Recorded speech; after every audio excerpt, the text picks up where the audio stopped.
ಆ, ಹಲೋ ಎಲ್ಲ ಕರ್ನಾಟಕದಾದ್ಯಂತ ಇರತಕ್ಕಂಥ ಕೌಟಿಲ್ಯ ಮುದ್ದು ಮಕ್ಕಳಿಗೆ ಸ್ವಾಗತ ಸುಸ್ವಾಗತ. ನಾನು ನವೀನ್ ಸರ್, ಸಂಸ್ಥಾಪಕರು ಮತ್ತು ನಿರ್ದೇಶಕರು ಕೌಟಿಲ್ಯ ಗಣಿತ ಅಕಾಡೆಮಿ.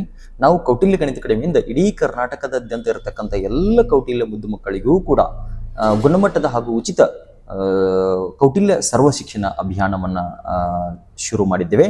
ಎಲ್ಲ ಪಾಲಕರು ಹಾಗೂ ಎಲ್ಲ ಮಕ್ಕಳು ಕೂಡ ಎಲ್ಲರೂ ಕೂಡ ಕೈ ಜೋಡಿಸಿ ಈ ಸರ್ವ ಶಿಕ್ಷಣ ಅಭಿಯಾನ, ಕೌಟಿಲ್ಯ ಸರ್ವ ಶಿಕ್ಷಣ ಅಭಿಯಾನ ಅತ್ಯಂತ ಯಶಸ್ವಿಯಾಗಿ ಗೊಳಿಸಬೇಕಂತ ನಾನೆಲ್ಲರಲ್ಲಿ ತಮ್ಮಲ್ಲಿ ಕೇಳ್ಕೊಳ್ತೇನೆ. ಹಾಗಾದರೆ ಕೌಟಿಲ್ಯ ಗಣಿತ ಅಕಾಡೆಮಿ ವತಿಯಿಂದ ಎಲ್ಲರಿಗೂ ಕೂಡ ವಿಶೇಷವಾಗಿ ಇವತ್ತು ನಮಗೆ ಸ್ವತಂತ್ರ ಸಿಕ್ಕ ದಿನವಾಗಿದೆ. ಆಗಸ್ಟ್ 15, 1947 ಒಳಗೆ ಸ್ವತಂತ್ರ ಸಿಕ್ಕಿದೆ. ಈ ದಿನವನ್ನು ನಾವು ಅತ್ಯಂತ ಅದ್ಧೂರಿಯಾಗಿ ಆಚರಿಸಬೇಕಾಗಿದೆ, ಸಂಭ್ರಮವನ್ನು ಕೂಡ ಮಾಡಬೇಕಾಗಿದೆ. ಆ ಕಾರಣದಿಂದ ನಾವು ಕೌಟಿಲ್ಯ ಗಣಿತ ಅಕಾಡೆಮಿಯಿಂದ ಎಲ್ಲರಿಗೂ ಕೂಡ ಹ್ಯಾಪಿ ಇಂಡಿಪೆಂಡೆನ್ಸ್ ಡೇ ಅಂತ ಹೇಳ್ತಾ, ನನ್ನ ವಿಶೇಷವಾದ ಮುದ್ದು ಮಕ್ಕಳಿಗೆ ಒನ್ಸ್ ಅಗೈನ್ ಹ್ಯಾಪಿ ಅಂತ ಹೇಳ್ತಾ ನಾನು ಇವತ್ತಿನ ಚಾಪ್ಟರನ್ನು ಚಾಲೂ ಮಾಡ್ತಿದ್ವಿ. ಕ್ಲಾಸ್ 9th ಸ್ಟ್ಯಾಂಡರ್ಡ್ದು ರೀಪ್ರೊಡಕ್ಷನ್ ಚಾಪ್ಟರ್ನ ಚಾಲೂ ಮಾಡ್ತಿದ್ದೀನಿ. ಹಾಗಾದರೆ ಮಕ್ಕಳು ಇಲ್ಲೂ ಕೂಡ ಹೈ ಸ್ಕೋರಿಂಗು ಕೂಡ ಮಾಡ್ಕೋಬೇಕಾಗಿದೆ. ಚಾಪ್ಟರ್ ಕೂಡ ಅಗದಿ ಈಸಿ ಇದೆ, ಸ್ಕೋರಿಂಗು ಕೂಡ ಇದೆ. ನೀವು ಚೆನ್ನಾಗಿ ಫೋಕಸ್ ಮಾಡಿದ್ದಾದರೆ ಇಲ್ಲೂ ಕೂಡ ಅತ್ಯುತ್ತಮವಾದ ಮಾರ್ಕ್ಸನ್ನು ತೆಗಿಲಿಕ್ಕೆ ನಿಮಗೆ ಅನುಕೂಲ ಆಗ್ತದೆ. ಹಾಗಾದರೆ ಬನ್ನಿ, ಯಾವುದೇ ಸಮಯವನ್ನು ವೇಸ್ಟ್ ಮಾಡದೆ ಚಾಪ್ಟರ್ನ ಚಾಲೂ ಮಾಡೋಣ. ಹಾಗಾದರೆ ಬನ್ನಿ, ರೀಪ್ರೊಡಕ್ಷನ್ ಎಂದರೇನು? ಹಾಗಾದರೆ ಸಂತಾನೋತ್ಪತ್ತಿ ಅಂತ ಕರಿತೀವಿ. ಸಂತಾನೋತ್ಪತ್ತಿ ಎಂದರೇನು? It's a biological process. ಏನು? ಒಂದು ಜೈವಿಕ ಏನಾಗಿದೆ? ಪ್ರಕ್ರಿಯೆ ಆಗಿದೆ. By which living organisms produce offspring young ones. Offspring ಅಂತಂದರೆ ಕನ್ಫ್ಯೂಸ್ ಆಗ್ಲಿಕ್ಕೆ ಹೋಗ್ಬಿಡಿ. ಆಫ್ಸ್ಪ್ರಿಂಗ್ ಅಂದರೆ ಬೇಬೀಸ್ ಅಂತ ಅರ್ಥ. ಹಾಗಾದರೆ ಬೇಬೀಸ್ ಅಂತ ಅರ್ಥ. ಓಕೆ, ಹಾಗಂದ್ರೆ of their own kind ensuring continuity of life. ಇದೆರಡು ನೆನಪಿಟ್ಕೊಳ್ಳಿ. ಏನಾದರೂ ಸ್ಟ್ಯಾಂಡರ್ಡ್ ಡೆಫಿನಿಷನ್ ಆಫ್ ದಿ ಏನಾದರೂ ಕೇಳಿದ್ನಿ ಅಂದರೆ, ಸ್ಟ್ಯಾಂಡರ್ಡ್ ಡೆಫಿನಿಷನ್ ಏನಾದರೂ ನಿಮಗೆ ಕೇಳಿದ್ನಿ ಅಂತಂದರೆ ಏನಂತ ನೆನಪಿಟ್ಕೊಳ್ಳಿ? Reproduction is the biological process, ಒಂದು ಜೈವಿಕ ಕ್ರಿಯೆ ಆಗಿದೆ. ಅದಲ್ಲದೆ ಇದಿಲ್ಲಿರತಕ್ಕಂಥ ಏನು ಮಾಡ್ತಾವೆ? ಕೆಲವೊಂದಿಷ್ಟು ಜೀವಿಗಳು, ಎಲ್ಲ ಜೀವಿಗಳು ಏನು ಮಾಡ್ತವೆ? ತಮ್ಮ ಮಕ್ಕಳಿಗೆ ಜನ್ಮವನ್ನು ನೀಡುತ್ತವೆ. ಹಾಗಾದರೆ ಇದಕ್ಕೆ ಅದೇ ಆಫ್ ದೇರ್ ಓನ್ ಕೈಂಡ್. ಹಾಗಾದರೆ ಏನು? ಬೆಕ್ಕು ಬೆಕ್ಕಿನ ಮರಿಗೆ ಜೀವನ ಕೊಡ್ತದೆ, ನಾಯಿಯ ಮರಿಗೆ ಜೀವನ ಕೊಡ್ತದೆ. ಕರೆಕ್ಟಾ? ಹಾಗೆ ಕೂಡ ಎನ್ಶ್ಯೂರಿಂಗ್ ಕಂಟಿನ್ಯೂಟಿ ಆಫ್ ಲೈಫ್, ಭೂಮಿಯ ಮೇಲೆ ಜೀವ ಸಂಕುಲವು ಕಂಟಿನ್ಯೂ ಆಗಲಿಕ್ಕೆ ಕೂಡ ಸಹಾಯಕಾರಿಯಾಗಿದೆ. ಹಾಗಾದರೆ ನೆಕ್ಸ್ಟ್ ಬನ್ನಿ, ವಾಟ್ ಇಸ್ ದ ರೀಪ್ರೊಡಕ್ಷನ್ ಅಂತ ಹೇಳಿದಾನೆ. ಈಗಾಗಲೇ ನಾನು ಡೆಫಿನಿಷನ್ ಹೇಳಿದ್ದೀನಿ ನಾನು. It's a process by which new individuals of the same kind are produce. Same kind ಅದನ್ನು ಅದರ ಅರ್ಥನೂ ಕೂಡ ಹೇಳಿದ್ದೀನಿ ನಿಮಗೆ. ಹಾಗಾದರೆ ನೆಕ್ಸ್ಟ್ ಬನ್ನಿ, it ensures continuity of species and transfer of genes. ಹಾಗಾದರೆ ಇದರ ಅರ್ಥ ಏನ್ರಿ ಸರ್? ಹಾಗಾದರೆ ಭೂಮಿಯ ಮೇಲೆ ಸ್ಪೆಸೀಸ್ ಅಂದರೆ ಜೀವಿಗಳು, ನೆನಪಿಟ್ಕೊಳ್ಳಿ. ಪ್ರಭೇದಗಳಂತ ಕನ್ನಡದಲ್ಲಿ ಕರಿತೀವಿ ನಾವು. ಸ್ಪೆಸೀಸ್ ಅಂದರೆ ಜೀವಿಗಳು. ಹಾಗಾದರೆ ಭೂಮಿಯ ಮೇಲೆ ಇರತಕ್ಕಂಥ ಸ್ಪೆಸೀಸ್, ಎಕ್ಸಾಂಪಲ್ ಹೇಳ್ತೀನಿ ನೋಡಿ. ಟೈಗರು ಕೂಡ ಒಂದು ಸ್ಪೆಸೀಸು, ಹ್ಯೂಮನ್ನು ಕೂಡ ಸ್ಪೆಸೀಸು, ಮಾನವ ಪ್ರಭೇದ ಅಂತ ಹೇಳ್ಬೋದು, ಹುಲಿಗಳ ಪ್ರಭೇದ ಅಂತ ಹೇಳ್ಬೋದು. ಹಾಗಾದರೆ ಒಂದು ಗ್ರೂಪ್ ಆಫ್ ಆರ್ಗಾನಿಸಮ್ಸ್ಗೆ ನಾವು ಏನಂತ ಕರಿತೀವಿ? ಸ್ಪೆಸೀಸ್ ಅನ್ನೋ ಶಬ್ದವನ್ನು ಬಳಸ್ತೀವಿ. ಕನ್ಫ್ಯೂಸ್ ಆಗ್ಲಿಕ್ಕೆ ಹೋಗ್ಬಿಡಿ, ಸ್ಪೆಸೀಸ್ ಅಂದ್ರೆ ಏನಂತ. ಹಾಗಾದರೆ ಇವು ಏನು ಮಾಡ್ತಾವ್ರಿ? ಹಾಗಾದರೆ ಫಾರ್ ಎಕ್ಸಾಂಪಲ್ ಒಬ್ಬ ಮನುಷ್ಯನಿದ್ದಾನೆ. ಓಕೆ, ಫಾರ್ ಎಕ್ಸಾಂಪಲ್ ಒಬ್ಬ ಮನುಷ್ಯನಿದ್ದಾನೆ, ಅವನಿಗೆ ಹುಟ್ಟಿದಂಥ ಮಗುವಿಗೆ ಹಾಗಾದ್ರೆ ಆ ತಂದೆ ತಾಯಿಯಲ್ಲಿ ಇರತಕ್ಕಂಥ DNA, ನಾವು ಜೀನ್ಸ್ ಏನಂತ ಕರಿತೀವಲ್ಲ, DNA ಅಂದರೆ deoxy ribonucleic acid. Deoxy ribonucleic acid. ಹಾಗಾದರೆ ತಂದೆ ತಾಯಿಯಿಂದ ಏನು ಮಾಡುತ್ತೆ? ಜೀನ್ಸ್ಗಳು ಟ್ರಾನ್ಸ್ಫರ್ ಆಗ್ತದೆ. ಹಾಗಾದರೆ transfer of jeans, DNA transfer ಆಗ್ತದೆ ಅಂತ ಹೇಳ್ತೀವಿ ನಾವು ಸಿಂಪಲ್ ಆಗಿ. ಅದನ್ನು ಮುಂದೆ ಪೂರ್ತಿ ಕೂಡ ಎಕ್ಸ್ಪ್ಲೈನ್ ಮಾಡ್ತೀನಿ ನಾನು ವಿವರವಾಗಿ. ಹಾಗಾದರೆ ರೀಪ್ರೊಡಕ್ಷನ್ ಡೆಫಿನಿಷನ್ ಅರ್ಥ ಮಾಡ್ಕೊಂಡಿದ್ದೀರಿ ಅನ್ಕೊಳ್ತೀನಿ ನಾನು. ಅದಾದ ನಂತರ ಬನ್ನಿ, ಟೈಪ್ಸ್ ಆಫ್ ರೀಪ್ರೊಡಕ್ಷನ್. ರೀಪ್ರೊಡಕ್ಷನಲ್ಲಿ 2 ವಿಧಗಳಿವೆ, ವಿಶೇಷವಾಗಿ 2 ವಿಧಗಳಿವೆ. ಒಂದು ಅಸೆಕ್ಷುಯಲ್ ರೀಪ್ರೊಡಕ್ಷನ್, ಇನ್ನೊಂದು ಸೆಕ್ಷುಯಲ್ ರೀಪ್ರೊಡಕ್ಷನ್. ಒಂದು ಅಸೆಕ್ಷುಯಲ್ ರೀಪ್ರೊಡಕ್ಷನ್, ಇನ್ನೊಂದು ಸೆಕ್ಷುಯಲ್ ರೀಪ್ರೊಡಕ್ಷನ್. ಸಂತಾನೋತ್ಪತ್ತಿಯ ಇದಕ್ಕೆ ಏನಂತ ಕರಿತೀವಿ? ಸಂತಾನೋತ್ಪತ್ತಿ. ಹಾಗಾದರೆ ಲೈಂಗಿಕ ಸಂತಾನೋತ್ಪತ್ತಿ ಎಂದು ಕರೀತೇವೆ, ಇದಕ್ಕೆ ನಾವು ಅಲೈಂಗಿಕ ಸಂತಾನೋತ್ಪತ್ತಿ ಎಂದು ಕರೀತೇವೆ. ಇವೆರಡು ವಿಧಗಳಿವೆ. ಇಲ್ಲಿ 2 ವಿಧಗಳನ್ನು ಸಾಕಷ್ಟು ಸಲ ಪ್ರಶ್ನೆ ಕೇಳಿದ್ದಾನೆ ಎಕ್ಸಾಮ್ಸ್ನಲ್ಲಿ. ಇಲ್ಲಿ ಸ್ವಲ್ಪ ಗಮನ ಇರಲಿ, ಜಾಸ್ತಿ ಗಮನ ಇರಲಿ. ಸಿಯರ್ ಬನ್ನಿ, ಇಲ್ಲಿ ಫಸ್ಟ್ ಲೈಂಗಿಕ ಸಂತಾನೋತ್ಪತ್ತಿಯ ಬಗ್ಗೆ ಗಮನ ಕೊಡಿ. ಅಂದರೆ ನಿಮಗೆ ಅಲೈಂಗಿಕ ಸಂತಾನೋತ್ಪತ್ತಿಯ ವಿಶೇಷವಾಗಿ ಕೂಡ ಅರ್ಥ ಆಗಲಿಕ್ಕೆ ಅನುಕೂಲ ಆಗ್ತದೆ. Involves 2 parents. ಹಾಗಾದರೆ ಒಂದು ಮಗು ಪ್ರೊಡ್ಯೂಸ್ ಆಗಬೇಕಂದ್ರೆ, ಒಂದು ಬೇಬಿ ಪ್ರೊಡ್ಯೂಸ್ ಆಗಬೇಕಂದ್ರೆ, ಉತ್ಪತ್ತಿ ಆಗಬೇಕಂದ್ರೆ, ಹಾಗಾದರೆ ತಂದೆ ತಾಯಿ ಇಬ್ಬರದು ರಿಕ್ವೈರ್ಮೆಂಟ್ ಇದೆ ಅಂತ ಅರ್ಥ. ಹಾಗಾದರೆ ಆಫ್ಸ್ಪ್ರಿಂಗ್ ಶೋ ವೇರಿಯೇಷನ್ಸ್. ಹಾಗಾದರೆ ಸೇಮ್ ಎಕ್ಸಾಕ್ಟ್ಲಿ ತಂದೆ ತಾಯಿ ಹಾಗೆ ಇರಲಿಕ್ಕೆ ಸಾಧ್ಯವಿಲ್ಲ, ಇಲ್ಲ, ವೇರಿಯೇಷನನ್ನು, ಚೇಂಜಸ್ಸನ್ನು ಕಂಡುಕೊಳ್ತವೆ. ಅದೇ DNA ಮ್ಯಾಜಿಕ್ಕು. ಹಾಗಾದರೆ next involves production and fusion of gametes. ಅಂದರೆ ತಂದೆಯಿಂದ ಬಂದಂಥ ಸ್ಪರ್ಮ್ ವೀರ್ಯಾಣು ಎಂದು ಕರಿತೇವೆ, ತಾಯಿಯಿಂದ ಬಂದಂಥ ಎಗ್ ಹಾಗಾದರೆ ಅಂಡಾಣು ಅಂತ ಕರಿತೀವಿ. ಇವು ಎರಡೂಗಳು ಫ್ಯೂಷನ್, ಕಂಬೈಂಡ್ ಆಗೋದು, ಸಂಯೋಗಗಳು, ಅದಕ್ಕೆ ನಾವು ಏನಂತ ಕರಿತೀವಿ? ಅದಕ್ಕೆ ಗ್ಯಾಮೆಟ್ಸ್. ಅದು ಫ್ಯೂಷನ್ ಆಫ್ ಗ್ಯಾಮೆಟ್ಸ್ ಆಗ್ತದೆ. ಅದಕ್ಕೆ ಏನಾಗ್ತದೆ? ಆವಾಗ ರೀಪ್ರೊಡಕ್ಷನ್ ಆಗಲಿಕ್ಕೆ ಶುರು ಆಗ್ತದೆ. ಉದಾಹರಣೆ ಯಾರಲ್ಲಿ ಆಗ್ತದೆ ಸರ್ ಲೈಂಗಿಕ ಸಂತಾನೋತ್ಪತ್ತಿ? ಉದಾಹರಣೆ ಏನಾದರೂ ಕೊಡ್ರಿ ಅಂತ ಪಾಯಿಂಟ್ಸ್ ಬರಿ ಅಂದರೆ ನಿಮಗೆ ವ್ಯತ್ಯಾಸ ಕೇಳ್ಬೋದು. What are the types of reproduction? ಹಾಗಾದರೆ ಸಂತಾನೋತ್ಪತ್ತಿಯಲ್ಲಿ ಯಾವ ವಿಧಗಳಿವೆ? ಹಾಗಾದರೆ ಅದನ್ನು ಎಕ್ಸ್ಪ್ಲೈನ್ ಮಾಡಿ ಅಂತ ಕೇಳ್ಬೋದು. ಇಲ್ಲ ಅಂತಂದರೆ ಸಂತಾನೋತ್ಪತ್ತಿ ಎಂದರೇನು? ಹಾಗೆ right the difference between the types of reproduction, asexual reproduction ಮತ್ತು ಅಸೆಕ್ಷುಯಲ್ ರೀಪ್ರೊಡಕ್ಷನ್, ಲೈಂಗಿಕ ಸಂತಾನೋತ್ಪತ್ತಿ ಮತ್ತು ಅಲೈಂಗಿಕ ಸಂತಾನೋತ್ಪತ್ತಿಯ ಮಧ್ಯೆ ಇರತಕ್ಕಂಥ ವ್ಯತ್ಯಾಸವನ್ನು ಬರೀರಿ ಅಂತ ಕೇಳಬಹುದು. ನೆಕ್ಸ್ಟ್ ಬನ್ನಿ, ಎಲ್ಲಿ ಆಗ್ತದೆ ಸರ್ ಲೈಂಗಿಕ ಸಂತಾನೋತ್ಪತ್ತಿ? ಹ್ಯೂಮನ್ಸ್ ಬೀಯಿಂಗ್ಸಲ್ಲಿ, ಮಾನವರಲ್ಲಿ, ಮತ್ತು ಫ್ಲವರಿಂಗ್ ಪ್ಲಾಂಟ್ಸ್, ಹೂಗಳನ್ನು ಬಿಡತಕ್ಕಂಥ ಗಿಡ ಸಸ್ಯಗಳಲ್ಲಿ ಕೂಡ ಇದೇ ಗಿಡಗಳಲ್ಲಿ ಕೂಡ ಏನಾಗ್ತದೆ ಸೆಕ್ಷುಯಲ್ ರೀಪ್ರೊಡಕ್ಷನ್ ಆಗ್ತದೆ ರೀ ಸರ್. ಬನ್ನಿ ಇಲ್ಲಿ ನೋಡಿ, ಅಸೆಕ್ಷುಯಲ್ ರೀಪ್ರೊಡಕ್ಷನ್ ಅಂದರೆ ವಿದೌಟ್ ಫ್ಯೂಷನ್ ಆಫ್ ಗ್ಯಾಮೆಟ್ಸ್ ಅಂದರೆ ಹೇಳಿದ್ದೆ ನಾನು, ತಂದೆಯಿಂದ ಬಂದಂಥ ಸ್ಪರ್ಮ್, ತಾಯಿಯಿಂದ ಬಂದಂಥ ಎಗ್, ಇದಕ್ಕೆ ನಾವೇನಂತ ಕರಿತೀವಿ? ನಾವು ಗ್ಯಾಮೆಟ್ಸ್ ಅಂತ ಕರಿತೀವಿ. ನೆನ್ಪಿಟ್ಕೊಳ್ಳಿ, ಮೇಲ್ ಗ್ಯಾಮೆಟ್ ಯಾವುದಂತ ಸಾಕಷ್ಟು ಸಲ ಎಕ್ಸಾಮ್ ಕೇಳಿದಾನೆ MCQ ಯಲ್ಲೂ ಕೂಡ. ಮೇಲ್ ಗ್ಯಾಮೆಟ್ ಅಂತಂದರೆ ತಂದೆಯಿಂದ ಬಂದಂಥ ಸ್ಪರ್ಮ್, ಫಿಮೇಲ್ ಗ್ಯಾಮೆಟ್ ಅಂದರೆ ತಾಯಿಯಿಂದ ಬಂದಂಥ ಎಗ್. ಹಾಗಾದರೆ ನೆಕ್ಸ್ಟ್ ಬನ್ನಿ, ಇಲ್ಲಿ ಇನ್ವಾಲ್ವ್ಸ್ ಅಸೆಕ್ಷುಯಲ್ ರೀಪ್ರೊಡಕ್ಷನಲ್ಲಿ ಇನ್ವಾಲ್ವ್ಸ್ ಅ ಸಿಂಗಲ್ ಪೇರೆಂಟ್. ಇಲ್ಲಿ ನೋಡಿ, ಇಬ್ಬರು ಪೇರೆಂಟ್ಸ್ ಬೇಕು. ಸೆಕ್ಷುಯಲ್ ರೀಪ್ರೊಡಕ್ಷನಲ್ಲಿ ಇಬ್ಬರು ಪೇರೆಂಟ್ಸ್ ಬೇಕು, ಬಟ್ ಅಸೆಕ್ಷುಯಲ್ ಅಲ್ಲಿ ಸಿಂಗಲ್ ಪೇರೆಂಟ್, ಒಬ್ಬರು ಪೇರೆಂಟ್ಸ್ ಇದ್ರೆ ಸಾಕು, ಅಲ್ಲಿ ಸಂತಾನೋತ್ಪತ್ತಿ ಆಗಲು ಸಹಾಯಕಾರಿಯಾಗಿರ್ತದೆ. ಹಾಗೆ ಇಲ್ಲಿ ಬನ್ನಿ, offspring are genetically identical to parent. ನೋಡಿ, ಸಾಮಾನ್ಯವಾಗಿ ಮಕ್ಕಳು ಕೂಡ ತಂದೆ ತಾಯಿ ಹಾಗೆ ಎಕ್ಸಾಕ್ಟ್ಲಿ ಅದೇ ಕಾಪಿ ಪೇಸ್ಟ್ ಆಗಿ ಇರ್ತವೆ. ಜೆನೆಟಿಕಲಿ ಐಡೆಂಟಿಕಲ್ ಆಗಿರ್ತವೆ. ಉದಾಹರಣೆಗೆ ನೋಡಿ, ಅಮೀಬಾ ತಗೊಳ್ಳಿ. ಅಮೀಬಾ ತನ್ನ ಮಕ್ಕಳಿಗೆ ಏನಾದರೂ ಜನ್ಮ ನೀಡಿದಾಗ ಅದು ಅಮೀಬಾನು ಕೂಡ ಅದರ ಹಾಗೆ ಕಾಣ್ತದೆ, ತಂದೆ ತಾಯಿ ಹಾಗೆ ತದ್ರೂಪಿಯಾಗಿ ಕಾಣ್ತದೆ. ಓಕೆ, ಹಾಗೆ ಇಲ್ಲಿ ನೋಡಿ, ಹ್ಯೂಮನ್ ಬೀಯಿಂಗ್ಸ್ ಒಳಗೆ ಮಕ್ಕಳು ತಂದೆ ತಾಯಿಯಾಗಿ ಇರಂಗಿಲ್ಲ. ಮಕ್ಕಳು ಏನಾಗಿರ್ತವೆ, ತಮ್ಮ ತಂದೆ ತಾಯಿಯನ್ನ DNA ಕ್ಯಾರಿ ಮಾಡಿರ್ಬೋದು, ಬಟ್ ಹೋಲಿಕೆಗಳಿಗೂ ವ್ಯತ್ಯಾಸವು ಕಂಡು ಬರಬಹುದು. ತಿಳಿತಲ್ಲ, ಇಲ್ಲಿ ಹಿಂಗಿರಂಗಿಲ್ಲ, ಐಡೆಂಟಿಕಲ್ ಆಗಿರ್ತವೆ, ಜೆನೆಟಿಕಲಿ ಐಡೆಂಟಿ ಆಗಿರ್ತವೆ ಅಂತ ಹೇಳೋದು. ನೆಕ್ಸ್ಟ್ ಬನ್ನಿ, ಬೈನರಿ ಫಿಷನ್ ಇನ್ ಅಮೀಬಾ ಬೈನರಿ ಫಿಷನ್. ಉದಾಹರಣೆ ಅಸೆಕ್ಷುಯಲ್ ರೀಪ್ರೊಡಕ್ಷನ್ಗೆ ಹೇಳ್ತೀನಿ, ಎಕ್ಸ್ಪ್ಲೇನ್ ಮಾಡ್ತೀನಿ ಮುಂದೆ, ಅದು ಪೂರ್ತಿ ಡೀಟೇಲಾಗಿ ಎಕ್ಸ್ಪ್ಲೇನ್ ಮಾಡುವಾಗ ಬೈನರಿ ಫಿಷನ್ ಅಂದ್ರೇನು ಹೇಳ್ತೀನಿ, ಎಕ್ಸ್ಪ್ಲೇನ್. ಓಕೆ, ಅದಕ್ಕೆ ದ್ವಿದಳನ ಅಂತ ಕನ್ನಡದಲ್ಲಿ ಕರಿತೀವಿ. ಬಡ್ಡಿಂಗ್ ಇನ್ ಈಸ್ಟ್ ಅಂತಂದ್ರೆ ಏನು ಸರ್? ಹಾಗಾದರೆ ಓಕೆ, ಇಷ್ಟು ಕೂಡ ಒಂದು ಫಂಗಸ್ ಆಗಿದೆ. ಅಲ್ಲಿ ಕೂಡ ಯಾವ ಥರದ ಸಂತಾನೋತ್ಪತ್ತಿ ಕ್ರಿಯೆ ಆಗ್ತದೆ, ಯಾವ ಥರದ ರೀಪ್ರೊಡಕ್ಷನ್ ಆಗ್ತದೆ? ಬಡ್ಡಿಂಗ್ ಇನ್ ಈಸ್ಟ್ ಇದು ಕೂಡ ಆಗಿದೆ. ವೆಜಿಟೇಟಿವ್ ಪ್ರೊಪಗೇಷನ್, ಕಾಯಿಜ ಸಂತಾನೋತ್ಪತ್ತಿ ಅಂತ ಕರಿತೀವಿ. ವೆಜಿಟೇಟಿವ್ ಪ್ರೊಪಗೇಷನ್ ಎಲ್ಲಿ ಆಗ್ತದೆ ರೀ ಸರ್? ಪ್ಲಾಂಟ್ಸ್ ಅಲ್ಲಿ ಆಗ್ತದೆ ಸರ್. ನೆಕ್ಸ್ಟ್ ಬನ್ನಿ, ಉದಾಹರಣೆಗೆ ಇಲ್ಲಿವರೆಗೆ ಅರ್ಥ ಮಾಡ್ಕೊಂಡಿದ್ದೆ ಅನ್ಕೊಳ್ತೀನಿ, ನಾನು ಅರ್ಥ ಮಾಡ್ಕೊಂಡಿದ್ದೀರಿ ಅಂತ ನೋಡ್ಕೊತೀನಿ. ನೆಕ್ಸ್ಟ್ ಬನ್ನಿ, ಅಸೆಕ್ಷುಯಲ್ ರೀಪ್ರೊಡಕ್ಷನ್ ಎಕ್ಸ್ಪ್ಲನೇಷನ್ ಮಾಡೋಣ. ಅಸೆಕ್ಷುಯಲ್ ರೀಪ್ರೊಡಕ್ಷನ್ ಹಾಗಾದರೆ ಅಲೈಂಗಿಕ ಸಂತಾನೋತ್ಪತ್ತಿ ಕ್ರಿಯೆ ಅಂತ ಹೇಳು. ಹಾಗಾದರೆ ಜೀವಿಗಳಲ್ಲಿ ಆಗ್ತಕ್ಕಂಥ ಅಲೈಂಗಿಕ ಸಂತಾನೋತ್ಪತ್ತಿ ಕ್ರಿಯೆಯ ಬಗ್ಗೆ ಕುರಿತು ಅದರೊಳಗೆ ವಿಧಗಳು ಬರ್ತವೆ. ನಿಮಗೆ ಪ್ರಶ್ನೆಯನ್ನು ಕೂಡ ಕೇಳ್ಬೋದು, ಪರೀಕ್ಷೆಗೆ ಪ್ರಶ್ನೆಯನ್ನು ಕೂಡ ಕೇಳ್ಬೋದು, ಅದನ್ನು ಸ್ವಲ್ಪ ಗಮನ ಕೊಡಿ. ಇಲ್ಲಿ ಏನು ಸರ್? ಹಾಗಾದರೆ ಒಂದನೇದು ಬೈನರಿ ಫಿಷನ್, ಎರಡನೇದು ಬಡ್ಡಿಂಗ್. ಬೈನರಿ ಫಿಷನ್ ಅಂದರೆ ದ್ವಿದಳನ, ಬಡ್ಡಿಂಗ್ ಅಂದರೆ ಮೊಗ್ಗುವಿಕೆ, ವೆಜಿಟೇಟಿವ್ ಪ್ರೊಪಗೇಷನ್ ಅಂದರೆ ಕಾಯಿಜ ಸಂತಾನೋತ್ಪತ್ತಿ ಅಂತ ಕರಿತೀವಿ. ತಿಳಿತಲ್ಲ, ಸಿಯರ್. ಬನ್ನಿ, ಇವಾಗ ಒಂದು ಉದಾಹರಣೆಗೆ ಬೈನರಿ ಫಿಷನ್ ದ್ವಿದಳನ ಎಲ್ಲಿ ಆಗುತ್ತೆ ಅಂತ ನಾನು ಇಲ್ಲ ಆಲ್ರೆಡಿ ನಿಮ್ಗೆ ಹೇಳಿದ್ದೆ. ಬೈನರಿ ಫಿಷನ್ ಅಮೀಬಾದಲ್ಲಿ ಆಗುತ್ತೆ. ಅಮೀಬಾ ನಿಮ್ಗೆ ಗೊತ್ತಿದೆ, ನೀರಿನಲ್ಲಿ ವಸಿತಕ್ಕಂಥ ಒಂದು ಸೂಕ್ಷ್ಮ ಜೀವಿಯಾಗಿದೆ, ಒಂದು ಮೈಕ್ರೋ ಆರ್ಗಾನಿಸಮ್ಸ್ ಆಗಿದೆ, ಜರ್ಮ್ಸ್ ಆಗಿದೆ. ಅದು ಏನು ಮಾಡ್ತಿದ್ದೆ ಸರ್? ನಾವು ನೀವು ಪ್ರಶ್ನೆ ಕೇಳಿ ಕನ್ಫ್ಯೂಸ್ ಮಾಡ್ಬೋದು, ಆಪ್ಷನ್ಸ್ ಕೂಡ. ಅಮೀಬಾ ಯಾವ ಕಿಂಗ್ಡಮ್ಗೆ ಬಿಲಾಂಗ್ ಆಗ್ತದೆ? ಓಕೆ ಸರಿ, ಅಮೀಬಾ ನೀವು ಆನಿಮಲ್ ಕಿಂಗ್ಡಮು, ಪ್ಲಾಂಟ್ ಕಿಂಗ್ಡಮು ಈ ಥರ ಏನಾದರೂ ಕೇಳಿದಾಗ, ಮತ್ತು ಏನು ಬ್ಯಾಕ್ಟೀರಿಯಾ ಗ್ರೂಪಿಗೆ ಸೇರ್ತದೋ, ವೈರಸ್ ಗ್ರೂಪಿಗೆ ಸೇರ್ತದೋ? ಇಲ್ಲ, ಇದು ತಮ್ಮದೇ ಆದಂಥ ಒಂದು ಸಾಮ್ರಾಜ್ಯನೇ ಇದೆ. ಅದಕ್ಕೆ ನಾವೇನಂತ ಕರಿತೀವಿ ಅಂತಂದರೆ ಪ್ರೋಟೋಜೋವಾ. ನೆನ್ಬಿಟ್ಕೊಳ್ಳಿ, ಇದು ಬ್ಯಾಕ್ಟೀರಿಯಾನಲ್ಲ, ವೈರಸ್ ಅಲ್ಲ, ಕನ್ಫ್ಯೂಸ್ ಆಗ್ಲಿಕ್ಕೆ ಹೋಗ್ಬಿಡಿ. Amoeba belongs to protozoa. ನೆನ್ಬಿಟ್ಕೊಳ್ಳಿ ಈ ಪ್ರಶ್ನೆ. ತಿಳಿತಲ್ಲ, ಇದು ಏನಿದೆಯಲ್ಲ ಇಲ್ಲಿ ಕೊಟ್ಟಿದ್ದಾರಲ್ಲ ಚಿತ್ರ, ಅಮೀಬಾ ಚಿತ್ರದಾಗಿದೆ. ಇಲ್ಲಿ ನಡಕಿರತಕ್ಕಂಥ ನ್ಯೂಕ್ಲಿಯಸ್ ಕೇಂದ್ರ ಆಗಿದೆ. ಸಿಯರ್, ಇಲ್ಲಿ ನ್ಯೂಕ್ಲಿಯರ್ ಕೇಂದ್ರವಾಗಿದೆ. ಇಲ್ಲಿ ಅಮೀಬಾಗೆ ತನ್ನದೇ ಆದಂಥ ಯಾವುದೇ ಶೇಪ್ ಇಲ್ಲ, ನೆನಪಿಟ್ಟುಕೊಳ್ಳಿ, ಯಾವುದೇ ತರಹದ ಆಕಾರವಿಲ್ಲ. ಓಕೆ, ಹಾಗಾದರೆ ಏನು ಮಾಡ್ತದೆ? ಅಮೀಬಾದ ನ್ಯೂಕ್ಲಿಯಸ್ ಡಿವೈಡ್ ಆಗ್ತದೆ. ಅದರೊಳಗೆ ಇರತಕ್ಕಂಥ ನ್ಯೂಕ್ಲಿಯರ್ ಕೇಂದ್ರ ಏನಾಗುತ್ತೆ? ಡಿವೈಡ್ ಆಗಿ ಎರಡು ತುಂಡುಗಳಾಗ್ತದೆ. ಇತ್ತಾಗೊಂದು ತುಂಡು, ಎರಡು ತುಂಡುಗಳಾಗಿದೆ. ಕರೆಕ್ಟಾ?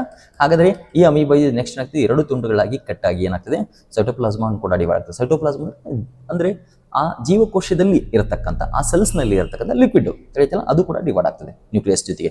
ಅದಾದ ನಂತರ ಇಲ್ಲಿ ಎರಡು ಡಾಟರ್ ಸೆಲ್ಸ್ಗಳು ಫಾರ್ಮೇಷನ್ ಆಕ್ಕವು. ಎರಡು ಡಾಟರ್ ಸೆಲ್ಸ್ಗಳು ಸಪ್ರೇಟ್ ಆಗಿ ಫಾರ್ಮೇಷನ್ ಆಕ್ಕ. ನೋಡಿ, ಹಾಗಾದರೆ ಇಬ್ಬರು ಮಕ್ಕಳು ಜನಿಸಿದವು ಈ ಅಮೀಬಾಗೆ.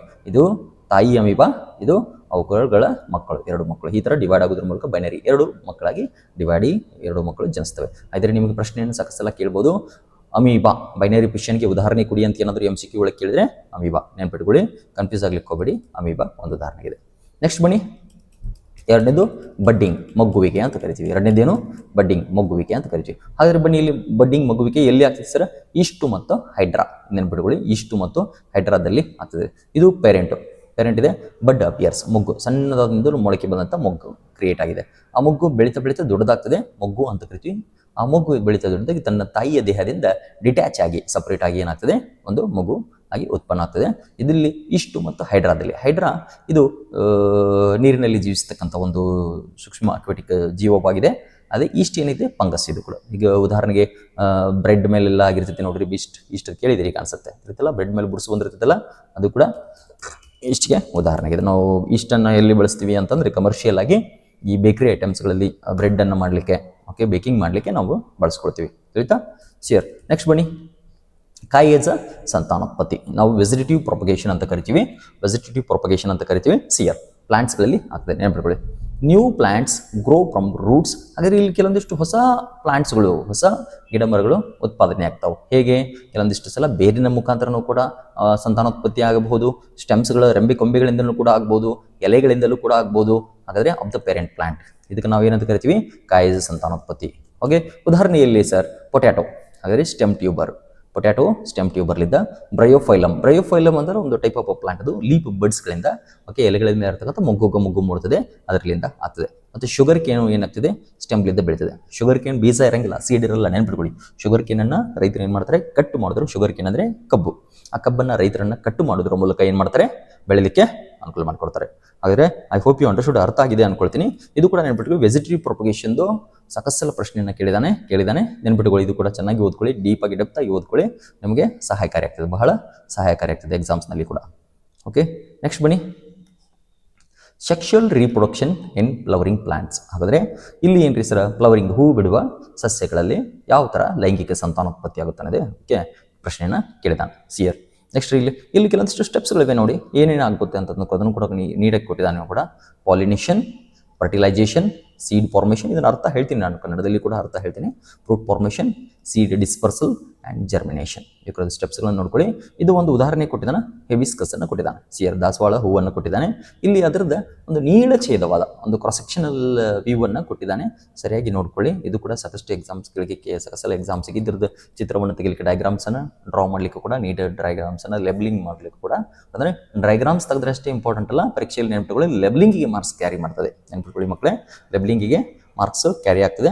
ಆ ಕಾರಣದಿಂದ ಲೆಬ್ಲಿಂಗ್ ಮೇಲೆ ಸ್ವಲ್ಪ ಜಾಸ್ತಿ ಗಮನ ಕೊಡಿ. ಐ ಹೋಪ್ ಯು ಅಂಡರ್ಸ್ಟುಡ್ ಅಂತ ಅರ್ಥ ಮಾಡ್ಕೊಂಡಿದ್ದೀನಿ ಅಂತ ಅನ್ಕೊಳ್ತೀನಿ.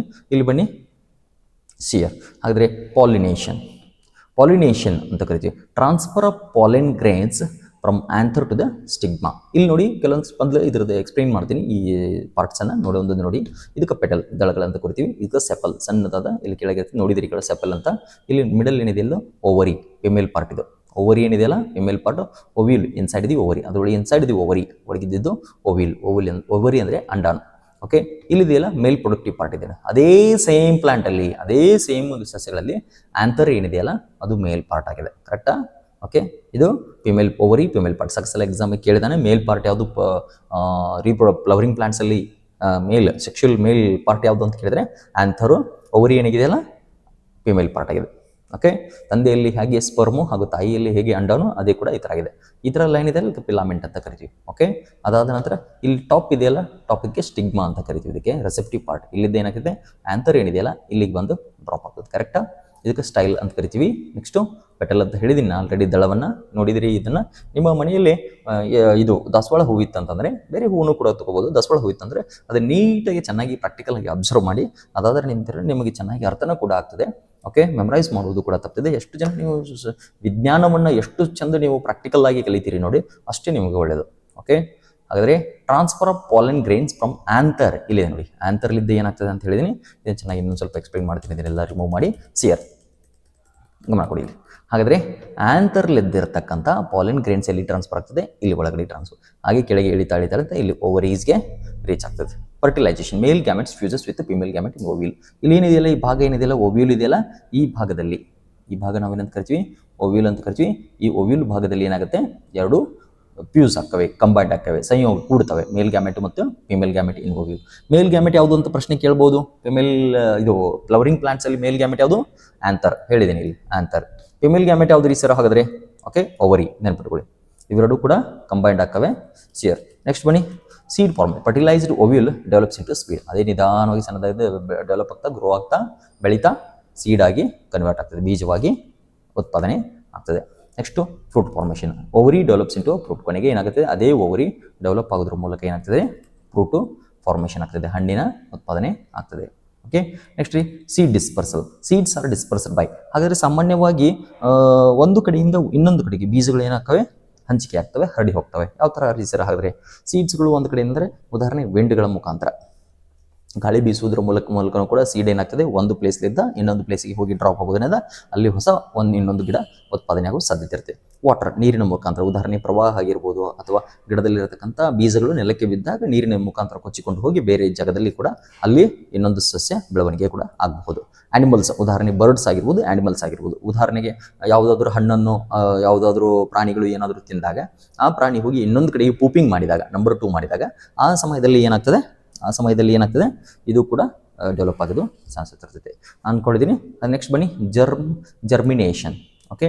Seed grows into new plant under suitable conditions. ಹಾಗಾದರೆ ಸೀಡ್ ಬೀಜವೇನಾಗುತ್ತೆ, ಬೆಳೆದು ಅದಕ್ಕೆ ನಾವು ಜರ್ಮಿನೇಷನ್ ಅಂತ ಕೂಡ ಕರಿತೀವಿ. ಅರ್ಥ ಮಾಡ್ಕೊಂಡಿದ್ದೀನಿ ಅಂದ್ಕೊಳ್ತೀನಿ ಸಿಯರ್. ನೆಕ್ಸ್ಟ್ ಬನ್ನಿ ಇಲ್ಲಿ ಬನ್ನಿ ನೆಕ್ಸ್ಟ್ ಇಲ್ಲಿವರೆಗೂ ನಾನು ಅಸೆಕ್ಷುಯಲ್ ರಿಪ್ರೊಡಕ್ಷನ್ ಬಗ್ಗೆ ಹೇಳಿದ್ದೀನಿ, ನಾನು ಇಲ್ಲಿ ಎಕ್ಸ್ಪ್ಲೇನ್ ಮಾಡಿದ್ದೀನಿ ಇಲ್ಲಿ ಕೂಡ ಸಿಯರ್ ಅಸೆಕ್ಷುಯಲ್ ರಿಪ್ರೊಡಕ್ಷನ್ ಬಗ್ಗೆ. ಈಗ ನೆಕ್ಸ್ಟ್ ಬನ್ನಿ ಸೆಕ್ಷುಯಲ್ ರಿಪ್ರೊಡಕ್ಷನ್ ಹ್ಯೂಮನ್ ಬೀಯಿಂಗ್ಸ್. ಮನುಷ್ಯರಲ್ಲಿ ಆಗ್ತಕ್ಕಂಥ, ಮಾನವರಲ್ಲಿ ಆಗ್ತಕ್ಕಂಥ ಲೈಂಗಿಕ ಸಂತಾನೋತ್ಪತ್ತಿಯ ಬಗ್ಗೆ ಇಲ್ಲಿ ಕೇಳಿದ್ದಾನೆ ಸಿಯರ್. ಮೇಲ್ ರಿಪ್ರೊಡಕ್ಟಿವ್ ಸಿಸ್ಟಮ್ ಅನ್ನು ಇಲ್ಲಿ ಕೊಟ್ಟಿದ್ದಾನೆ. ಇದರ ಚಿತ್ರವನ್ನು ಕೂಡ ಸಾಕಷ್ಟು ಎಕ್ಸಾಮ್ಗೆ ಕೇಳಿದ್ದಾನೆ. ನೀಟಾದ ಡಯಾಗ್ರಾಮ್ಸ್ಗಳನ್ನು ಕೂಡ ಪ್ರಾಕ್ಟೀಸ್ ಮಾಡಿ. Male reproductive system, testes. Okay. ಇಲ್ಲಿ ನೋಡಿ ಇದ್ರ ಪಾರ್ಟ್ಸನ್ನು ತಿಳಿಸ್ತೀನಿ. ಇದಕ್ಕೆ ಟೆಸ್ಟೀಸ್ ಅಂತ ಕರಿತೀವಿ. ಇಲ್ಲಿರ್ತಕ್ಕಂಥ ಇದಕ್ಕೆ ಸ್ಕ್ರಾಟಮ್ ಅಂತ ಕರಿತೀವಿ. ಓಕೆ. ಇಲ್ಲಿದೆಯಲ್ಲ ಅದು ಟೆಸ್ಟೀಸ್ ಭಾಗವಾಗಿದೆ, ಇದು ಸ್ಕ್ರಾಟಮ್ ಆಗಿದೆ, ಇದು ಸ್ಪರ್ಮ್ ಡಕ್ಟ್ ಆಗಿದೆ. ಇಲ್ಲೊಂದು ಬರ್ತಕ್ಕಂಥ ಲೈನ್ ಏನಿದೆ ಸ್ಪರ್ಮ್ ಡಕ್ಟ್ ಆಗಿದೆ, ಪೈಪ್ ಇದು, ಆಯ್ತಾ. Testes produce germs and produce sperm produce ಆಗೋದು ಟೆಸ್ಟೀಸ್ನಲ್ಲಿ. ನೆನಪಿಟ್ಕೊಳ್ಳಿ, ಸಾಕಷ್ಟು ಎಕ್ಸಾಮಿಗೆ ಕೇಳಿದ್ದಾನೆ. ಸ್ಪರ್ಮ್ ಪ್ರೊಡಕ್ಷನ್ ಆಗ್ತಕ್ಕಂಥದ್ದು ಎಲ್ಲಿ ಅಂದರೆ ಟೆಸ್ಟೀಸ್ನಲ್ಲಿ. ಮತ್ತು ಯಾವ ಹಾರ್ಮೋನನ್ನು ಬಿಡುಗಡೆ ಮಾಡ್ತದೆ, ಸಾಕಷ್ಟು ಸಲ ಕೇಳಿದ್ದಾನೆ. ಮೇಲ್ ಹಾರ್ಮೋನ್. ಹಾಗಾದರೆ ಪುರುಷರಲ್ಲಿ ಉತ್ಪಾದನೆ ಆಗ್ತಕ್ಕಂಥ ಹಾರ್ಮೋನ್ ಯಾವುದು, ಟೆಸ್ಟೋಸ್ಟಿರಾನ್. ನೆನಪಿಟ್ಕೊಳ್ಳಿ, ಸ್ಪರ್ಮ್ ಪ್ರೊಡ್ಯೂಸ್ ಆಗುವ ಜಾಗ ಯಾವುದು, ಟೆಸ್ಟೀಸ್. ಹಾಗಾದರೆ ನೆನಪಿಟ್ಕೊಳ್ಳಿ, T ಫಾರ್ ಟೆಸ್ಟೀಸ್. ನೆನಪಿಟ್ಕೊಳ್ಳಿ, T ಫಾರ್ ಟೆಸ್ಟೀಸ್. ಮತ್ತು ಟೆಸ್ಟೋಸ್ಟಿರಾನ್ ಹಾರ್ಮೋನ್ಸ್ ಎಲ್ಲಾಗುತ್ತೆ, ಮೇಲ್ಸಲ್ಲಿ ಪ್ರೊಡ್ಯೂಸ್ ಆಗ್ತದೆ. Sperms travel through sperm duct. ಅಲ್ಲಿ ಉತ್ಪಾದನೆ ಇದ್ದಂಥ ಟ್ರಾವೆಲ್, ಇದರ ಮುಖಾಂತರ ಏನಾಗ್ತದೆ, ಇಲ್ಲಿ ಅದರ ಮೂಲಕ ಟ್ರಾವೆಲ್ ಆಗ್ತದೆ. ಹಾಗಾದರೆ ಪೆನಿಸ್ ಆರ್ಗನ್ ಆಫ್ ಕಾಪುಲೇಷನ್. ಹಾಗಾದರೆ penis is an organ of copulation. ಇದನ್ನು ಕೂಡ ಎಕ್ಸ್ಪ್ಲೇನ್ ಮಾಡಿದ್ದೀನಿ. ನೆಕ್ಸ್ಟ್ ಬನ್ನಿ ಫಿಮೇಲ್ ರಿಪ್ರೊಡಕ್ಟಿವ್ ಸಿಸ್ಟಮ್, ಮಹಿಳಾ ಸಂತಾನೋತ್ಪತ್ತಿಯ ವ್ಯವಸ್ಥೆ. ಸಿಯರ್ ಇಲ್ಲಿ ಏನಿದೆಯಲ್ಲ, ಇಲ್ಲಿ ಓವರಿ ಅಂತ ಕರಿತೀವಿ. ಈ ಭಾಗಕ್ಕೆ ಏನಂತ ಕರಿತೀವಿ, ಓವರಿ ಅಂತ ಕರಿತೀವಿ. ಇಲ್ಲಿ ಏನಿದೆಯಲ್ಲ ಓವಿಡಕ್ಟ್ ಅಂತ ಕೂಡ ಕರಿತೀವಿ, ಅಥವಾ ಪ್ಯಾಲೋಪಿಯನ್ ಟ್ಯೂಬ್. ಈ ಭಾಗ ಏನಿದೆಯಲ್ಲ, ನೆನಪಿಟ್ಕೊಳ್ಳಿ, ಈ ಭಾಗ ಏನಿದೆಯಲ್ಲ ಪ್ಯಾಲೋಪಿಯನ್ ಟ್ಯೂಬ್ ಅಂತ ಕೂಡ ಕರಿತೀವಿ. ಈ ಭಾಗ ಓವಿಡಕ್ಟ್ ಅಂತ ಕೂಡ ಕರಿತೀವಿ. ಈ ಭಾಗ ಏನಿದೆಯಲ್ಲ ಗರ್ಭಚೀಲ ವ್ಯವಸ್ಥೆ, ಗರ್ಭ ವ್ಯವಸ್ಥೆ ಏನಿದೆಯಲ್ಲ, ಇದು ಯೂಟೆರಸ್ ಅಂತ ಕರಿತೀವಿ. ಇದು ಲಾಸ್ಟ್ ಪಾರ್ಟು ವಜೈನ್ ಆಗಿದೆ. ಓವರೀಸ್ನಲ್ಲಿ ಎಗ್ ಉತ್ಪಾದನೆ ಆಗ್ತದೆ. ಪ್ರೊಡ್ಯೂಸ್ ಓವಾ ಅಂದರೆ ಎಗ್, ನೆನಪಿಟ್ಕೊಳ್ಳಿ. ಆ್ಯಂಡ್ ಹಾರ್ಮೋನ್ಸ್, ಇಲ್ಲಿ ಹಾರ್ಮೋನ್ಸ್ಗಳನ್ನು ಕೂಡ ಬಿಡುಗಡೆ ಆಗ್ತದೆ. ಅದಲ್ಲದೆ ಮಹಿಳೆಯರಲ್ಲಿ ಬಿಡುಗಡೆ ಆಗ್ತಕ್ಕಂಥ ಹಾರ್ಮೋನ್ಸ್ ಯಾವುದು ಅಂತ ಕೇಳಿದ್ದಾನೆ. ಇಸ್ಟ್ರೋಜನ್. ನೆನಪಿಟ್ಕೊಳ್ಳಿ, ಸಾಕಷ್ಟು ಸಲ ಎಕ್ಸಾಮಿಗೆ ಕೇಳಿದ್ದಾನೆ. ಇಸ್ಟ್ರೋಜನ್ ಹಾರ್ಮೋನ್ ಮಹಿಳೆಯರಲ್ಲಿ, ಟೆಸ್ಟೋಸ್ಟಿರಾನ್ ಹಾರ್ಮೋನ್ ಪುರುಷರಲ್ಲಿ. ಹಾಗಾದರೆ ಓವರೀಸಲ್ಲಿ ಏನು ಬಿಡುಗಡೆ ಆಗ್ತದೆ ಅಂತ ಕೇಳಿದಾನೆ. ಅಂಡಾಣು ವ್ಯವಸ್ಥೆ ಅಂತ ಕರಿತೀವಿ, ಅಲ್ಲಿ ಎಗ್ಗು ಬಿಡುಗಡೆ ಆಗ್ತದೆ. ಓವಿಡಕ್ಟ್, ಇದಕ್ಕೆ ಪ್ಯಾಲೋಪಿಯನ್ ಟ್ಯೂಬ್ ಅಂತೂ ಕೂಡ ಕರಿತೀವಿ. ನೆನಪಿಟ್ಕೊಳ್ಳಿ, ಇಲ್ಲಿ ತೋರಿಸ್ತೀನಿ ನೋಡಿ ಅದನ್ನು ಸರಿಯಾಗಿ, ಯಾವ ಭಾಗ ಇದೆ ಅಂತ. ಪ್ಯಾಲೋಪಿಯನ್ ಟ್ಯೂಬ್ ಇಲ್ಲಿಂದ ಹೇಳಿದೆ, ಇಲ್ಲಿ ಬರ್ತದಲ್ಲಿ ಇದು, ಈ ಭಾಗ ಏನಿದೆಯಲ್ಲ ಪ್ಯಾಲೋಪಿಯನ್ ಟ್ಯೂಬ್. ಓಕೆ. ಪ್ಯಾಲೋಪಿಯನ್ ನಾಳ ಅಂತ ಕೂಡ ಕನ್ನಡದಲ್ಲಿ ಕರಿತೀವಿ. ಅದೇ ಯುಟೆರಸ್, ಗರ್ಭಚೀಲ ಇದು. ಓಕೆ. ಫೇರ್ ಎಂಬ್ರಿಯೋ ಡೆವಲಪ್ಸ್, ಇಲ್ಲಿ ಎಗ್ ಬಿಡುಗಡೆ ಆಗ್ತದೆ. ಇಲ್ಲಿ ಬಂದಂಥ ಸ್ಪರ್ಮ್ ಜೊತೆಗೆ ಒಟ್ಟಿಯಾಗಿ ಇಲ್ಲಿ ಪ್ಯಾಲೋಪಿಯನ್ ಟ್ಯೂಬ್ನಲ್ಲಿ ಒಟ್ಟಿಗೆ ಫ್ಯೂಸ್ ಆಗ್ತದೆ. ಅದಾದ ನಂತರ ಇಲ್ಲಿ ಬಂದ ಯುಟೆರಸ್ನಲ್ಲಿ ಏನಾಗ್ತೈತೆ, ಇಲ್ಲಿ ಮಗು ಪ್ಲಾಂಟ್ ಎಂಬ್ರಿಯೋ, ಸಣ್ಣದಾದಂಥ ಭ್ರೂಣ ಬೆಳವಣಿಗೆ ಆಗಲಿಕ್ಕೆ ಸಹಾಯ ಆಗ್ತದೆ. ವಜೈನ ಏನಾಗಿದೆ, ಬರ್ತ್ ಕೆನಾಲ್ ಆಗಿದೆ. ಅದರ ಮುಖಾಂತರ ತಾಯಿಯ ಮಗುವಿಗೆ ಜನ್ಮ ಕೊಡಲಿಕ್ಕೆ ಸಹಾಯಕಾರಿ ಆಗಿರ್ತದೆ. ಹಾಗಾದರೆ ನೆಕ್ಸ್ಟ್ ಬನ್ನಿ, ಅದಾದ ಫರ್ಟಿಲೈಸೇಷನ್ ಆ್ಯಂಡ್ ಡೆವಲಪ್ಮೆಂಟ್ ಅಂದರೆ ಏನು, ಫರ್ಟಿಲೈಸೇಷನ್ ಮತ್ತು ಡೆವಲಪ್ಮೆಂಟ್ ಅಂದರೆ ಏನು ಅಂತ ಇಲ್ಲಿ ನೋಡೋಣ. ಎಕ್ಸ್ಪ್ಲೇನ್ ಮಾಡ್ತೀನಿ ಸಿಯರ್. ಫರ್ಟಿಲೈಸೇಷನ್ ಆಕರ್ಸ್ ಇನ್ ಓವಿಡಕ್ಟ್. ಇದೆ ಪ್ರೊಸೆಸ್ನ ಎಕ್ಸ್ಪ್ಲೇನ್ ಮಾಡಿದ್ದೀನಿ ನಿಮಗೆ, ಆಲ್ರೆಡಿ ಎಕ್ಸ್ಪ್ಲೇನ್ ಮಾಡಿದ್ದೀನಿ. ಫರ್ಟಿಲೈಸೇಷನ್ ಆಕರ್ಸ್ ಇನ್ ಎಲ್ಲಿ, ಓವಿಡಕ್ಟ್ ಅಂದರೆ ಪ್ಯಾಲೋಪಿಯನ್ ಟ್ಯೂಬಲ್ಲಿ.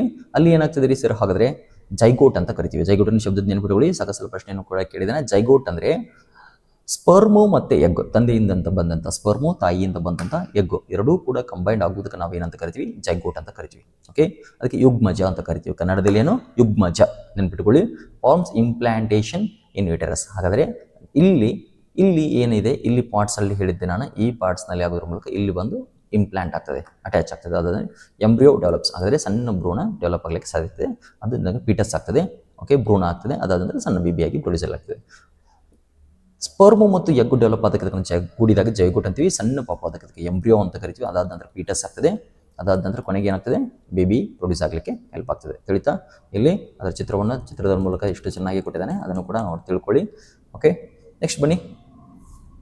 ನೆಕ್ಸ್ಟು ಕೊನೆಯದಾಗಿ ಇಲ್ಲಿ ನಾವು ಹ್ಯೂಮನ್ ಬೀಯಿಂಗ್ಸ್ನಲ್ಲಿ ಕಲ್ತ್ವಿ, ಮಾನವರಲ್ಲಿ ಕಲ್ತ್ವಿ. ನೆಕ್ಸ್ಟ್ ಬೇಕಾಗಿದ್ದು ನಮಗೆ ಕಲಿಬೇಕಾಗಿದ್ದು ಇಲ್ಲಿ ರೀಪ್ರೊಡಕ್ಷನ್ ಆ್ಯನಿಮಲ್ಸ್ಗಳಲ್ಲಿ. ಹಾಗಾದರೆ ಬೇರೆ ಬೇರೆ ಆ್ಯನಿಮಲ್ಸ್ಗಳಲ್ಲಿ ಬೇರೆ ಬೇರೆ ಥರನಾದ ರೀಪ್ರೊಡಕ್ಷನ್ ಆಗ್ತದೆ. ಹಾಗೆ ನೆನ್ಪಿಟ್ಕೊಳ್ಳಿ, ಇಲ್ಲಿ ನಾವು ಆ್ಯನಿಮಲ್ಸ್ಗಳನ್ನು ನಾವು ಇಲ್ಲಿ ಯಾವ ಥರ ಡಿವೈಡ್ ಮಾಡ್ತೀವಿ, ಓವಿ ಪ್ಯಾರಸ್ ಅಂದರೆ ಮತ್ತೆ ವಿವಿ ಪ್ಯಾರಸ್ ಮತ್ತು ಓವೋ ವಿವಿ ಪ್ಯಾರಸ್ ಅಂತ ಕೂಡ ಹೇಳ್ತೀವಿ. ಓವೋ ವಿವಿ ಪ್ಯಾರಸ್ ಅಂತ ಕೂಡ ಹೇಳ್ತೀವಿ. ನೆನ್ಪಿಟ್ಕೊಳ್ಳಿ, ಓವಿ ಪ್ಯಾರಸ್, ವಿವಿ ಪ್ಯಾರಸ್, ಕನ್ನಡದಲ್ಲಿ ಕೂಡ ಎಕ್ಸ್ಪ್ಲೇನ್ ಮಾಡ್ತೀನಿ.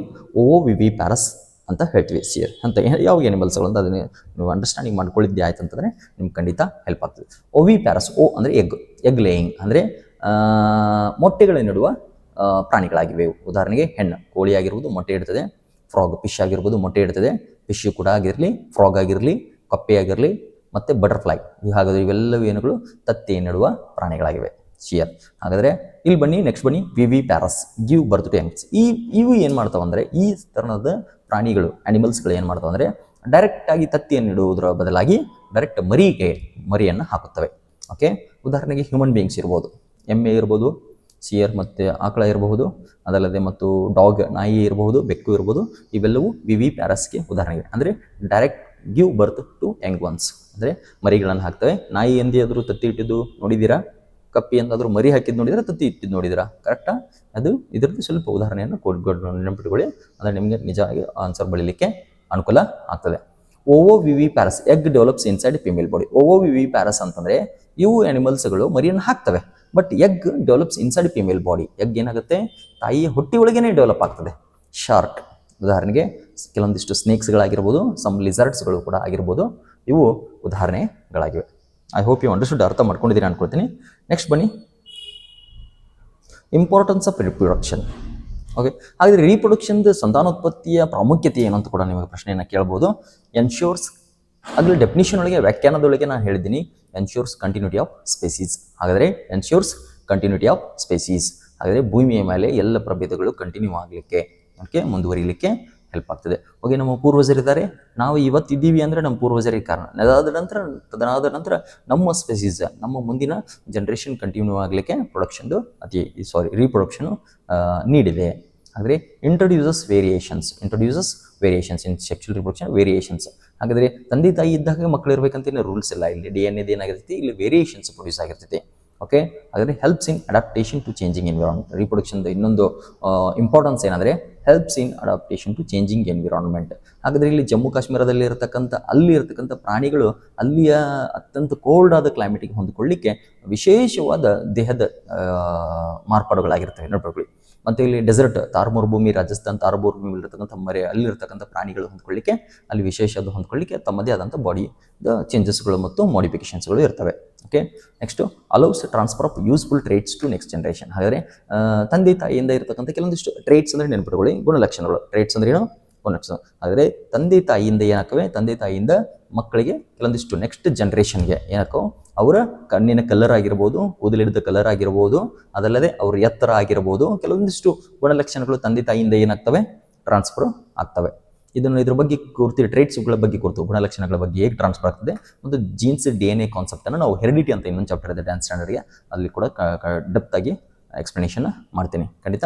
ನೆಕ್ಸ್ಟ್ ಬನ್ನಿ, ರೀಪ್ರೊಡಕ್ಟಿವ್ ಹೆಲ್ತ್, ಸಂತಾನೋತ್ಪತ್ತಿಯ ಆರೋಗ್ಯ ಅಂತ ಕರಿತೀವಿ. ಇದು ಕೂಡ ಬಹಳ ಮುಖ್ಯ. ಮಕ್ಕಳಿಗೆ ಇದರ ಬಗ್ಗೆ ಕುರಿತು ಜ್ಞಾನ ಇರೋದು ಕೂಡ ಒಳ್ಳೆಯದು.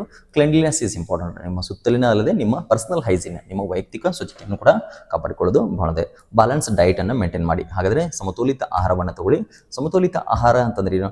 ಎಲ್ಲ ಥರದ ಮಿಕ್ಸ್ ಇರತಕ್ಕಂಥ ಆಹಾರವನ್ನು ತಿನ್ನೋದು. ಓಕೆ, ಅಲ್ಲಿ ಪ್ರೋಟೀನ್ಸ್ ಇರಬೇಕು, ಮತ್ತು ಫೈಬರ್ ರಿಚ್ ಆಗಿರಬೇಕು, ಮತ್ತು ವಿಟಮಿನ್ಸ್ ಪ್ರೋಟೀನ್ಸ್ ಇದನ್ನು ಕೂಡ ಅತಿ ಹೆಚ್ಚು ಹೇರಳವಾಗಿರ್ಬೇಕು ಅಂತ ನೋಡುತ್ತೆ. ಮತ್ತು ಎಕ್ಸಸೈಸ್ ಕೂಡ ಮಾಡಿ, ಆರೋಗ್ಯವಾಗಿ ಹೆಲ್ತಿ ಆಗಿ ಗ್ರೋತ್ ಆಗಲಿಕ್ಕೆ, ಬೆಳವಣಿಗೆ ಆಗಲಿಕ್ಕೆ ಎಕ್ಸಸೈಸನ್ನು ಕೂಡ ಮಾಡಿ.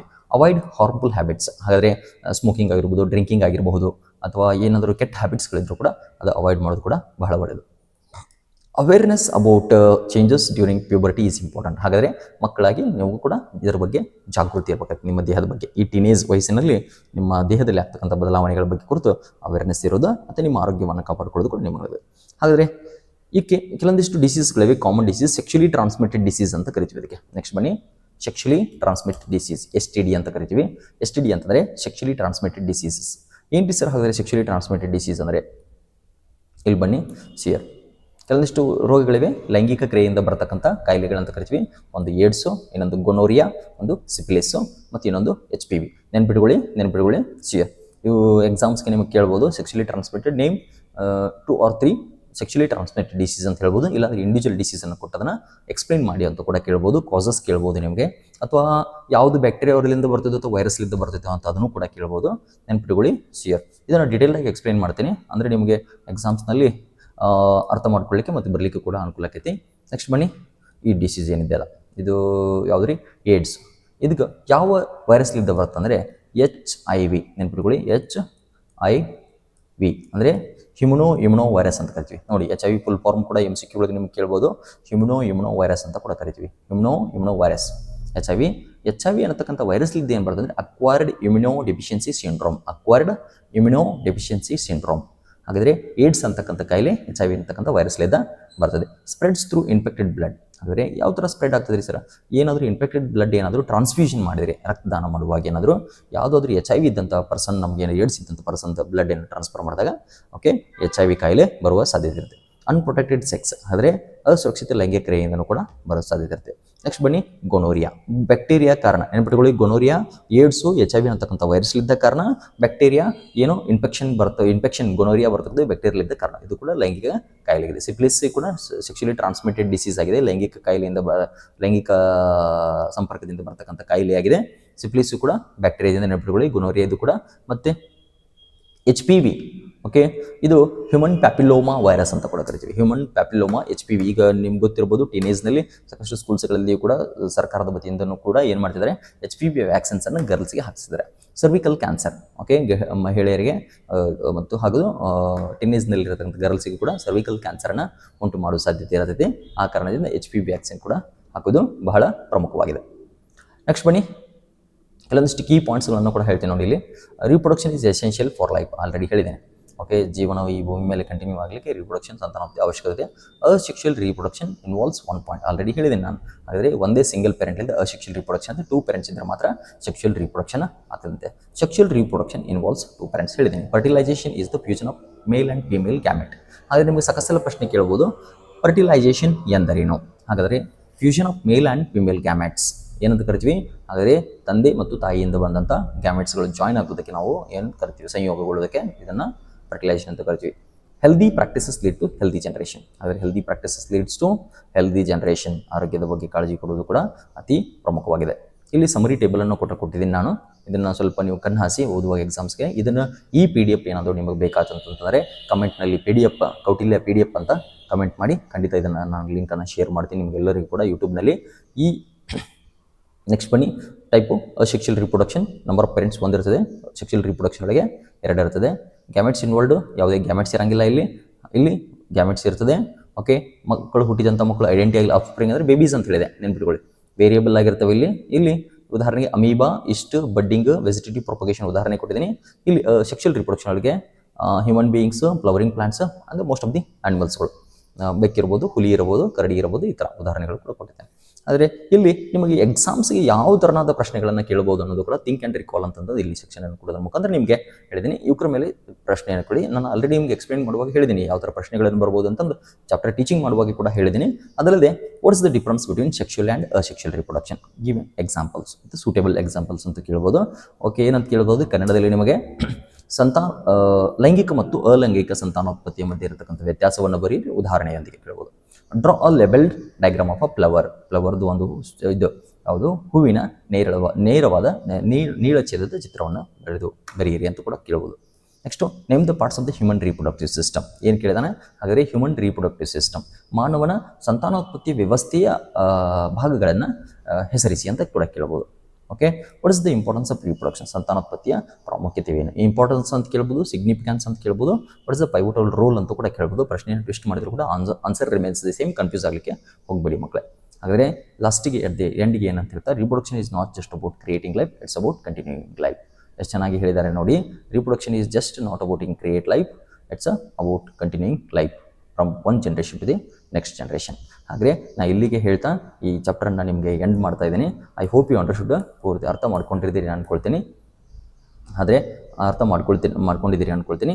ಹಾಗೆ ಸಿಯರ್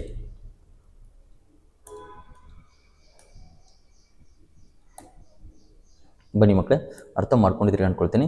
ಈ ಚಾಪ್ಟರ್ಸ್ಗಳನ್ನು ನಾನು ಇಲ್ಲಿಗೆ ಎಂಡ್ ಮಾಡ್ತೀನಿ. ಈ ವಿಡಿಯೋಸನ್ನು ಅತಿ ಹೆಚ್ಚು ಹೈಸ್ಕೂಲ್ ವಿದ್ಯಾರ್ಥಿಗಳಿಗೆ, ಎಲ್ಲ 7th 8th 9th 10th ಎಲ್ಲ ವಿದ್ಯಾರ್ಥಿಗಳಿಗೂ ಕರ್ನಾಟಕದಾದ್ಯಂತ ಕೌಟಿಲ್ಯ ಉಚಿತ ಸರ್ವ ಶಿಕ್ಷಣ ಅಭಿಯಾನವನ್ನು ಶುರು ಮಾಡಿದ್ದೇವೆ. ಗುಣಮಟ್ಟದ ಶಿಕ್ಷಣ ಎಲ್ಲ ಮಗುವಿನ ಹಕ್ಕಾಗಿದೆ. ಶಿಕ್ಷಣ ಅನ್ನುವುದು ಎಲ್ಲ ಮಗುವಿನ ಜನ್ಮಸಿದ್ಧ ಹಕ್ಕಾಗಿದೆ. ಹಾಗಾದರೆ ಯಾವ ಮಗುನೂ ಕೂಡ ಶಿಕ್ಷಣದಿಂದ ವಂಚಿತರಾಗಬಾರದು ಅನ್ನೋ ಉದ್ದೇಶದಿಂದ ಕೌಟಿಲ್ಯ ಸರ್ವ ಶಿಕ್ಷಣ ಅಭಿಯಾನವನ್ನು ಶುರು ಮಾಡಿದ್ದೇವೆ.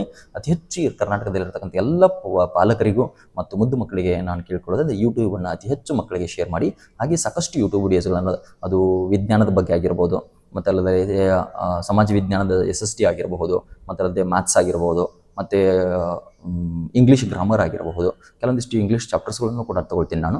ಓಕೆ, ಈಗ ಬರ್ತಾ ಮುಂದಿನ ಬರುವ ದಿನಗಳಲ್ಲಿ. ಹಾಗಾಗಿ ಹೆಚ್ಚು ಈ ವಿಡಿಯೋಸನ್ನು ಶೇರ್ ಮಾಡುವುದರ ಮೂಲಕ ಅತಿ ಹೆಚ್ಚು ವಿದ್ಯಾರ್ಥಿಗಳು ಈ ಸರ್ವ ಶಿಕ್ಷಣದ ಅಭಿಯಾನದ ಭಾಗವಾಗಲಿ ಅಂತ ಕೇಳ್ಕೊಳ್ತೀನಿ. ಮತ್ತೆ ಇನ್ನೊಂದು ಬಾರಿ ಸ್ವಾತಂತ್ರ್ಯೋತ್ಸವ ದಿನದ ಎಲ್ಲರಿಗೂ ಕೂಡ ಶುಭಾಶಯಗಳನ್ನು ತಿಳಿಸ್ತಾ ಹ್ಯಾಪಿ ಇಂಡಿಪೆಂಡೆನ್ಸ್ ಡೇ ಅಂತ ಹೇಳಿ ಇಲ್ಲಿಗೆ ನಾನು ಇದನ್ನು ಮುಗಿಸ್ತೀನಿ. ಜೈ ಕೌಟಿಲ್ಯ, ಜೈ ಹಿಂದ್.